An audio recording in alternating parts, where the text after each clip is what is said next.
En También Opinamos nos interesan demasiado los próximos eventos electorales de nuestro país. Este año, las elecciones a gobernador en el Estado de México y el próximo, las elecciones presidenciales. ¿Qué tan fragmentada se encuentra la izquierda mexicana? ¿El descontento social podría aumentar el sufragio? ¿Qué tan debilitado llega el PRI a estas elecciones? Estas y otras cuestiones más plantea José Luis Medina a el doctor Rogelio Hernández, investigador del Colegio de México. Aquí en la entrevista. Doctor Rogelio Hernández, investigador del Colegio de México, ¿cómo está? Gracias por aceptarnos otra vez esta entrevista aquí en También Opinamos. Pues muchas gracias por la invitación. Pues bueno, como usted sabe, hay muchísimos temas en la agenda, pero pues uno que ya está sonando, creo que desde el año pasado, es esta próxima elección que habrá en el 2018, la sucesión presidencial.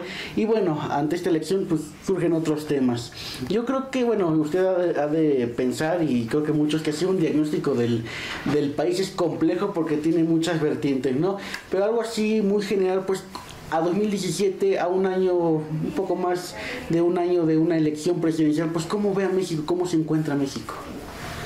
Bueno, está en un momento sin duda muy difícil porque al margen de que podamos, que tal vez no ahora, pero en alguna otra circunstancia y con otros especialistas, platicar específicamente sobre los aspectos sociales, económicos o políticos. Lo que sí es cierto es que el gobierno mexicano ha mostrado desde hace, pues ¿qué será? Desde los asesinatos de Ayotzinapa ha mostrado una pérdida de control que se ha traducido muy claramente en una crítica constante a su desempeño. Muy al margen de qué se está haciendo, hasta dónde se está haciendo, qué las cosas están haciendo bien o no, hay un problema, ha tenido un problema seriamente este gobierno de comunicar sus decisiones y de comunicar qué es lo que está haciendo. Y eso se ha traducido en que hay una muy, muy fuerte crítica en términos de su capacidad para poder resolver los problemas o lo que la gente supone son los problemas. Le doy un solo dato para que lo podamos entender. Ya el gobierno ha insistido una y otra vez en que la economía mexicana no está mal. Si uno se queda con los indicadores macroeconómicos, como dicen los economistas, efectivamente la economía no está mal. Hemos pasado por situaciones peores y circunstancias, pero usted es muy joven y no lo sabe, pero en 1994, los años 80, esos sí fueron verdaderos situaciones de crisis. Lo que estamos pasando ahora no es una crisis, pero es muy difícil que la población mexicana entienda cómo es posible que no estamos en crisis, cómo es posible que las cosas no están muy mal y sin embargo yo no tengo dinero suficiente para hacer esto, para hacer lo otro. Tenemos problemas de ingreso, tenemos problemas de ocupación, tenemos problemas de empleo y sin embargo técnicamente no estamos mal. Lo que quiero decir con esto es de que la economía mexicana no está en desarrollo, como dirían los economistas, pero sí está en un crecimiento aceptable. Esto es dificilísimo de explicar y el gobierno mexicano no lo ha podido explicar. Como podemos hablar de otras cosas en política, podemos hablar en otras cosas de lo social. Y bueno, ya tenemos un ejemplo el año pasado en las elecciones para gobernador en varias entidades, pues el PRI le fue muy mal, no necesariamente porque haya perdido espacio electoral, sino porque el desempeño de los gobernadores fue lamentable. Quizás platicaremos después de eso, pero este es uno de los elementos. Entonces, bueno, para resumir, sí, la situación es difícil, creo que es un problema muy fuerte de percepción social y un problema de falta de explicación y de comunicación del gobierno. Doctor, ¿cree que en ese punto que tocaba del ejemplo de la economía, la ciudadanía ha juzgado mal al gobierno? ¿Sí tiene razón para hacer la aseveración de que estamos mal o algo así? No, yo creo que tiene en muchos sentidos mucha razón en estar molesto. La primera y más fuerte situación es que hay un serio problema de ocupación, de empleo. No hay una perspectiva clara de quién puede emplearse y quién no. El gobierno mexicano tiene serios problemas en términos presupuestales, no sabe cómo manejar la economía en ese terreno y claro que sí, hay un fuerte descontento, pero también hay un problema de incomunicación y de entendimiento. Por ejemplo, el problema de las gasolinas o el problema del petróleo.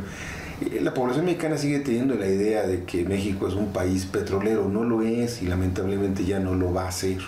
Lamentablemente México ya no va a ser un país petrolero, por lo tanto no está teniendo la capacidad ni de extracción, ni de producción y pues evidentemente de refinación.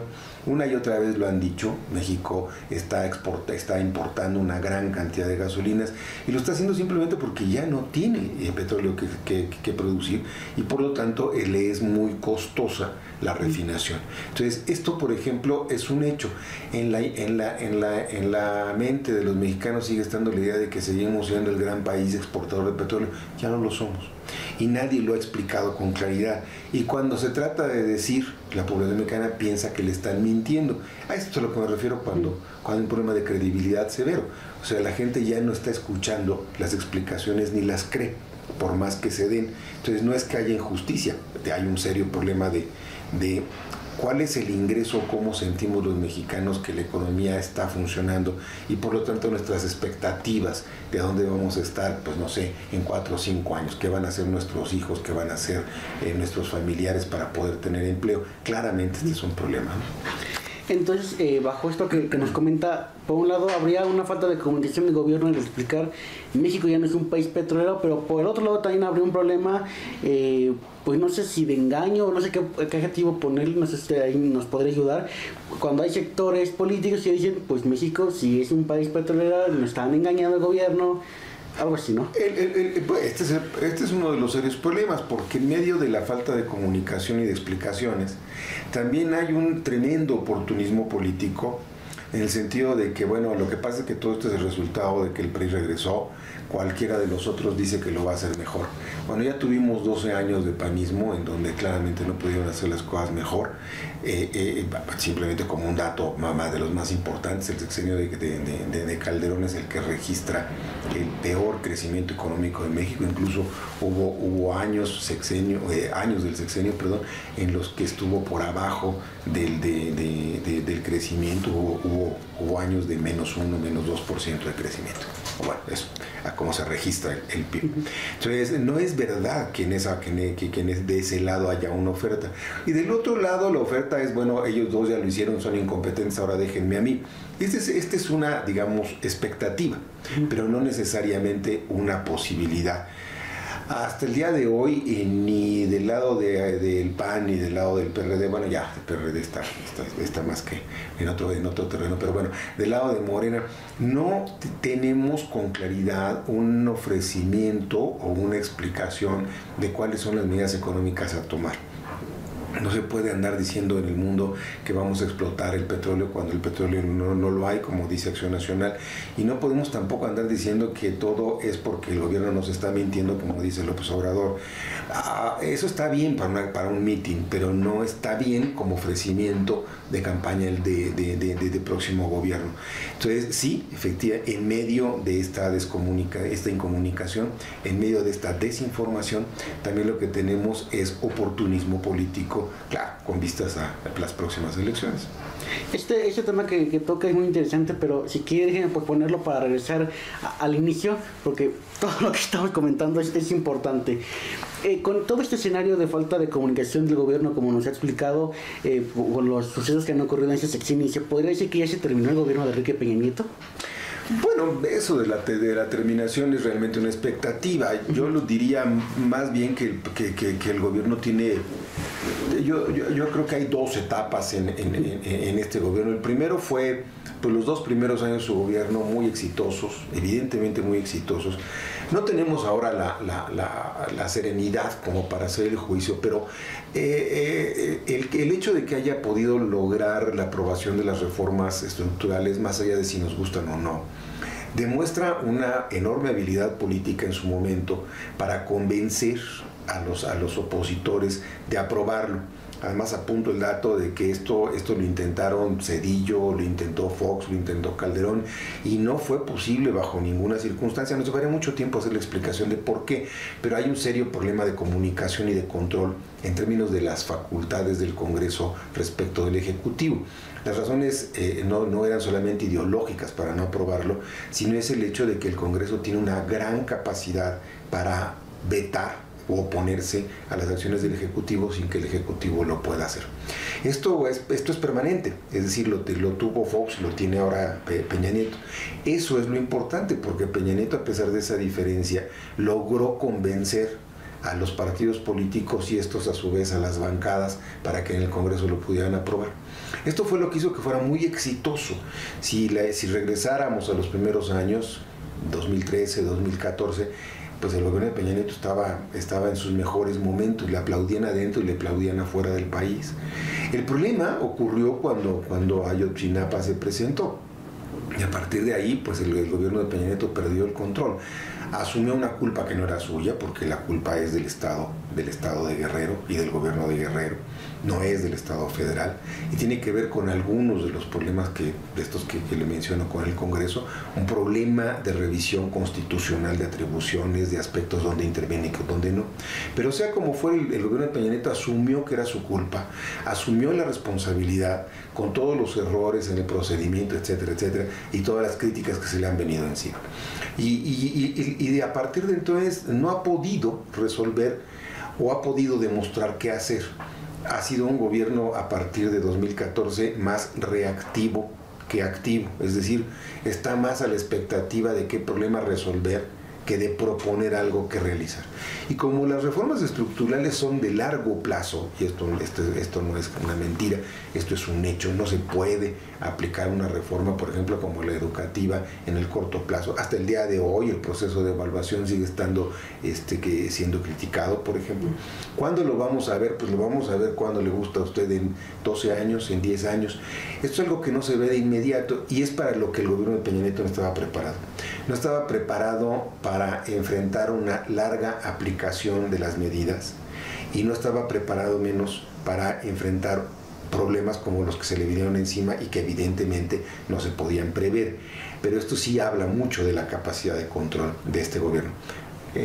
Yo me atrevería a decir que no solamente de este gobierno, este ha sido el problema de nuestros gobiernos pues desde que la alternancia se dio. Es más, si somos exigentes, yo diría que ha sido la constante desde el gobierno de Zedillo. Se nos olvidan las cosas, pero la Universidad Nacional se hundió durante un año y medio en una terrible huelga donde, con todo respeto, pero más que estudiantes eran delincuentes los que estaban ahí, y Zedillo no movió un solo dedo para resolver el problema. Fox dejó pasar las cosas igual, su famosa frase del yo por qué, lo que demuestra es absoluta incapacidad del gobierno. Calderón se metió en un pleito personal que hasta el día de hoy no ha podido explicar con el narcotráfico, en donde lo definió como guerra y puso lo que hoy estamos viviendo, la violencia enorme y al ejército fuera de las calles, y Peña Nieto no sabe cómo resolver estos problemas.